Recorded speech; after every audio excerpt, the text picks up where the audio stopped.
Episode 222. The moment those words left Han Li's mouth, he felt a pang of regret.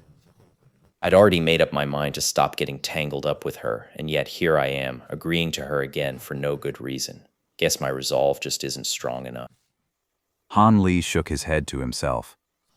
All right, senior sister, you can ride on my divine wind boat. That way we can make a quick trip there and back.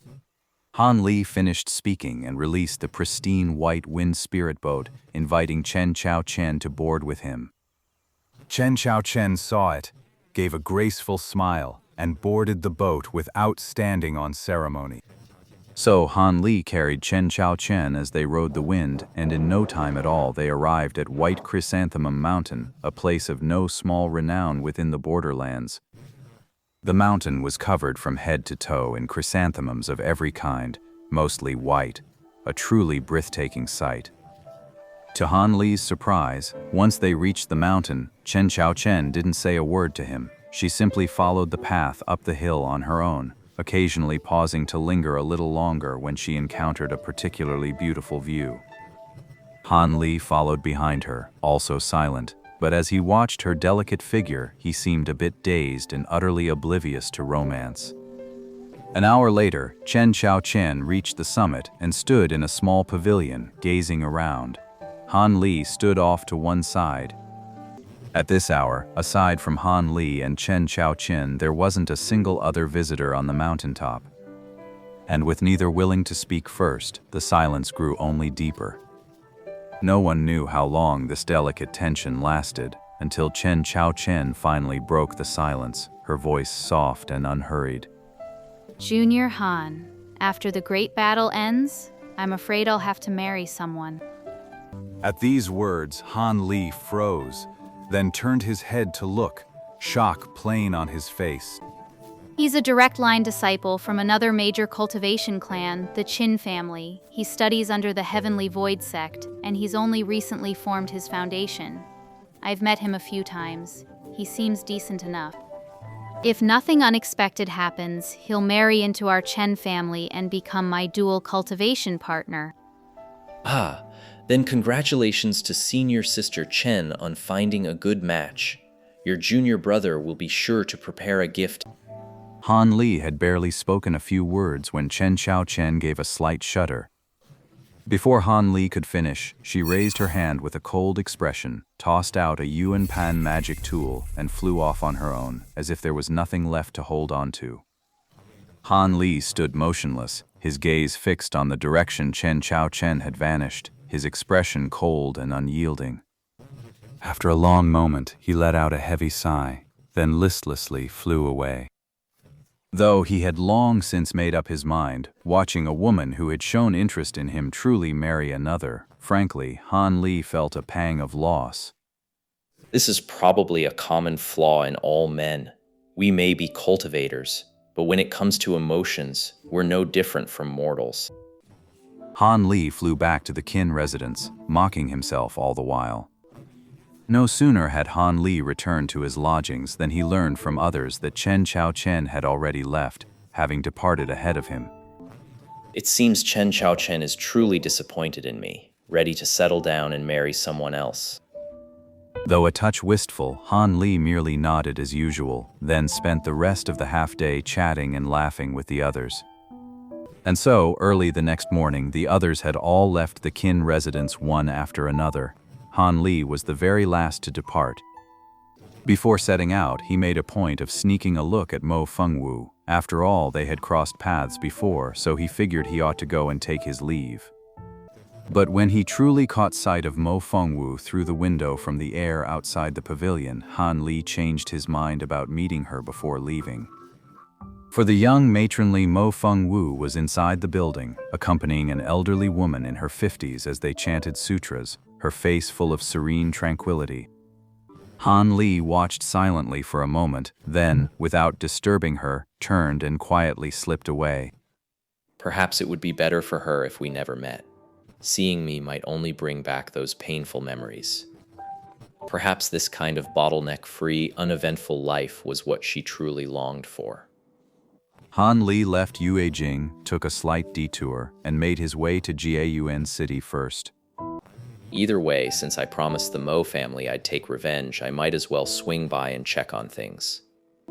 Now that the demonic cultivators are no longer meddling, the city is likely short on high-level cultivators with battle imminent. As long as I take out the Five Colors sect leader without anyone noticing, even if the Spirit Beast Mountain people are diligent, they won't be able to trace it back to me. But on this trip, besides settling scores with the Five Colors sect, I figured I'd drop by and see how Sun Ergu's been running the Siping gang. Surely, with Shu Hun's help all these years, he must have made something of himself. This contingency I set up back then looks like it's useless now. With that plan in mind, Han Li settled into the Wind Spirit boat and set a direct course for home city. Come to think of it, his last visit to Jiayuan City had been over a decade ago, yet many things remained vividly before his eyes, leaving an indelible impression. 5 days later, a young man in green arrived at the old establishment of home city, the Shang family tavern. The man stood on the street before the tavern, squinting up at its signboard with a peculiar expression. It was none other than Han Li, who had just entered the city not long ago. Han Li stood there for a moment, lost in thought, before unhurriedly stepping inside. As luck would have it, the moment he reached the second floor, his eyes landed on the very table by the window he had sat at that day. As luck would have it, the table was empty. Han Li, pleased, walked over without a second thought. No sooner had he sat down than the tavern waiter bustled over, eagerly asking Han Li what dishes and drinks he wanted. Han Li gave a faint smile, ordered a few simple dishes, and sent the waiter on his way. I didn't come here just to satisfy my appetite. With that thought, Han Li's gaze drifted out the window. The sprawling Mo estate still stood, and the same burly guards loomed at its gates. But now, the massive plaque hanging on the gate no longer read Mo Manor. Instead, it bore two gilded characters, Li Manor. Han Li looked at the Li Mansion plaque glittering in the sunlight, his brow furrowing almost imperceptibly. That Five Colors sect leader's surname is Li. Looks like they've just moved in and taken over the nest. For some reason, Han Li found the words Li Estate on the plaque particularly grating. The old sign that still read Mo Estate had been far more pleasing to the eye. Han Li was still lost in thought when the waiter swiftly laid out the wine and dishes. Just then, laughter and chatter drifted up from downstairs, followed by several young men ascending the stairs. They were all dressed in fine silks and satins, the unmistakable air of wealthy young masters about them, with a few burly servants trailing behind. After those young masters gave the upstairs a lazy once-over, one of them, a scrawny fellow who looked like a stiff breeze could blow him over, casually snapped his fingers at the waiter. And the waiter, he scurried right over, all eager and fawning. Young Master Shah, how may this old servant serve you? Call your manager over. We're hosting an honored guest for drinks today, so clear out the third floor. Any losses we'll cover. Yes. I'll go inform the manager right away. A moment later, a middle-aged man in his 40s came upstairs. The moment he saw them, the shopkeeper broke into a smile, agreed to their requests, and then led the waiter along to accompany them on their drinking binge on the third floor. Whether it was the innkeeper's shrewdness or the young master's reputation that carried the day was anyone's guess. Before long, the diners on the third floor settled their bills and filed out one after another, not a single one daring to show the slightest resentment. Han Li cast a lazy glance their way, then turned his gaze to the street outside the window. Just some mortal young masters. In the secular world, families like theirs who throw their weight around are a dime a dozen. I have no interest in paying them any mind.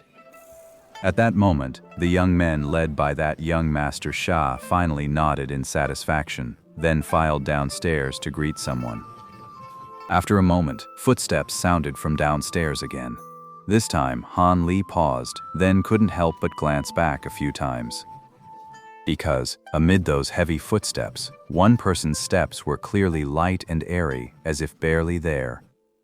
This was clearly the mark of someone who had reached a certain level of mastery in the martial world's lightness skill.